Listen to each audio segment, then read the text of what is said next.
I mean, comic, which I can accidentally be funny and inadvertently be funny, but I'm not Jerry Seinfeld. I can't just funny. It just doesn't happen. Anyway, this is 35 years, and I recall a 25th year celebration, which would have been what? So we do math. About 10 years ago, and that decade clicked by pretty rapidly. I wonder if that long ago. I'd like to, first of all, just congratulate the board and the staff for continuing to do the work that they do. It's really important, and I'm impressed by the fact that they manage to field programming and keep after this, because it's not easy. I might talk a little bit about that. I spent almost seven and a half years in West Africa, and I always enjoyed it. I never could figure out why the roads didn't go where they were supposed to, and why the water supply wasn't what it was supposed to be, and all that. It left me wondering, who organized that country anyway, and what were they thinking when they did that? So 7 years, after those 7 years, I flew back, and I had gone to school in New York City, and I got off the plane in JFK, and I got in a taxi, and I was headed into the city to some friend's house, and I making conversation with the taxi driver, said, "So what's new in the city?" And he said, "Same old shit, new people doing it."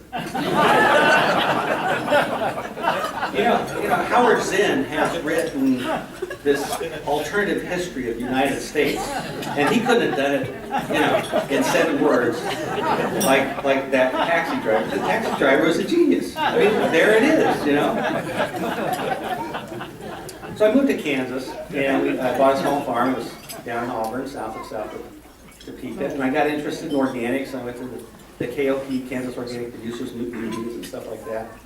And one day I dropped in at the Kansas Rural Center, and there were 5 people in there, and probably most of them are in this room except for maybe Fred.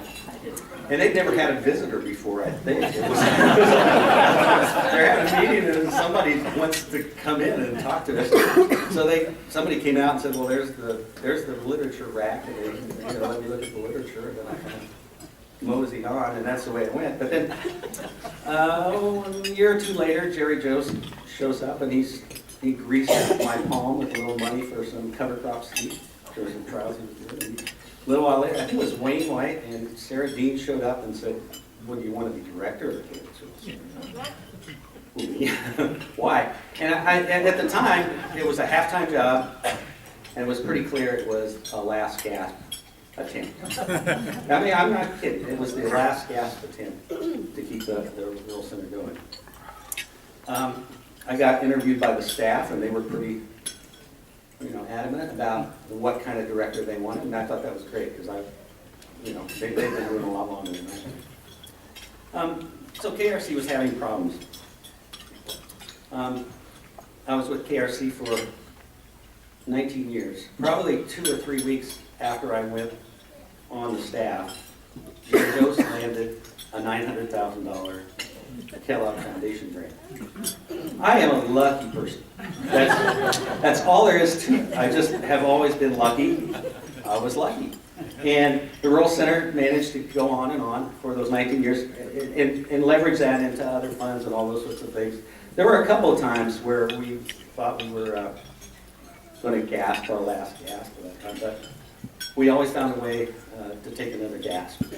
And we're going to keep gasping, I suppose. But back to that New York City cab driver. What does his succinct summing up of the state of New York have to do with the Kansas Rural Center? I don't think we stop and look at our state enough and just question some of the things that we see.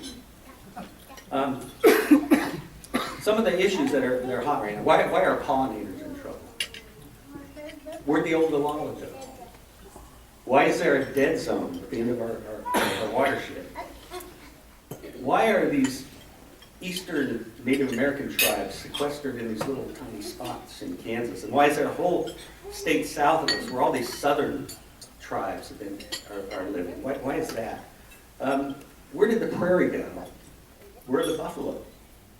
I was reading a history of Red Cloud just probably 15 days ago. And in it was recounted a scene where some hunters went out and killed 100 buffalo, strictly for their tongues, for one deal.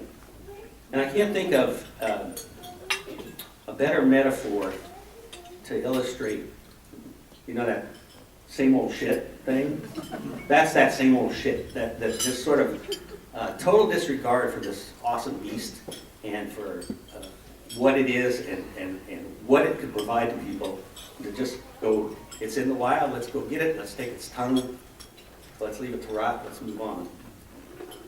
There are issues there that we need to think about. Now in Kansas, we have our own little homegrown tycoons who are throwing hundreds of millions of dollars at elections here and elections outside the country. That's the same old shit. They're just new people, and they're doing it. On a wider scale, when you look at the U.S., why are there so many people of African origin in the U.S.? Well, we know why. Somebody down the line decided that slavery was a good thing. Why are there so many people from Latin America trying to get in? Why are we trying to throw so many people out? There are reasons for this that have to do with someone not thinking of those people, but thinking of some other plan that they have for them or for what they can use. You know, it's not just Africans or Latin Americans. I mean, why are the Irish in the U.S.? Why are there so many white people in the U.S.? I mean, why? You know, the Irish were fleeing a potato famine, and at the same time, you know, some pretty intense, you know, oppression from the British. Why are there so many Italians in this country? You know, there are more Italians outside of Italy than in Italy, and they're mostly from the South, and they were getting away from something. Why are there so many Mennonites in Kansas? They came from Russia, where they were being oppressed because that's where they had fled from Germany. Somebody had a plan for them that told them to move on. Somebody had a great idea for what they could mean for them. Those places I lived